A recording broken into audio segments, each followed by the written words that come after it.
سوال ہے کہ ہم چونکہ حج تمتع کے لیے جا رہے ہیں تو جب عمرہ کر کے فارغ ہوں تو کیا حج کے احرام سے قبل مزید عمرے کر سکتے ہیں؟ دیکھیں، حج تمتع کیا ہوتا ہے؟ گزشتہ مذاکرے میں اس پہ بات ہوئی تھی۔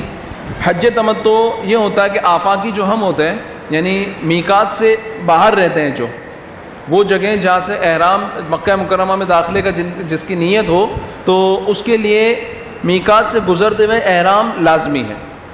تو میقات کے باہر کے رہائشی آفاقی کہلاتے ہیں۔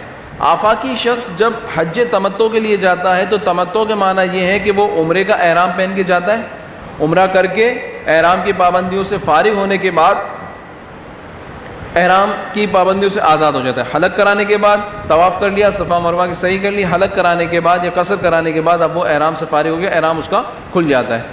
اس کے بعد اب اس کو 8ویں شب کو 8 ذی الحجہ کی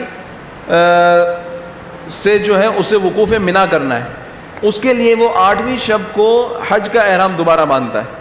تو اب 8ویں شب کو جو حج کا احرام دوبارہ باندھتا ہے تو درمیان میں جو گیپ ہے، جو پیریڈ ہے، سائل یہ کہتے ہیں کہ اس پہلے عمرے اور حج کے احرام کے درمیان مزید عمرے کی اگر وہ کرنا چاہے، اس کی نیت ہو مزید عمرے ادا کرنا چاہے تو کیا اسے اس چیز کی اجازت ہے؟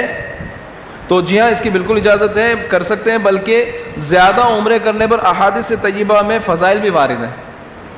بخاری و مسلم میں حضرت عبداللہ ابن عباس رضی اللہ تعالی عنہما سے مروی ہے کہ العمرۃ الی العمرہ کفارۃ لما بینہما، او کما قال صلی اللہ علیہ وسلم، کہ ایک عمرے سے دوسرے عمرے تک کے دونوں کے درمیان کا جو ہے یہ اس کا کفارہ ہے۔ ایک عمرہ کیا، اس کے بعد دوسرا عمرہ کیا، تو دوسرا عمرہ پہلے عمرے کے بعد کے پیریڈ کے درمیان کا پیریڈ کا کفارہ ہے۔ یعنی جب بھی بات آتی ہے کہ یہ گناہوں کو معاف کر دیتا ہے، یہ اس کے درمیان کا کفارہ ہے، تو اس سے مراد ہوتی ہے گناہ صغیرہ۔ گناہ کبیرہ بغیر توبہ کے معاف نہیں ہوتے، تو اس سے مراد صرف اور صرف گناہ صغیرہ ہوتے ہیں۔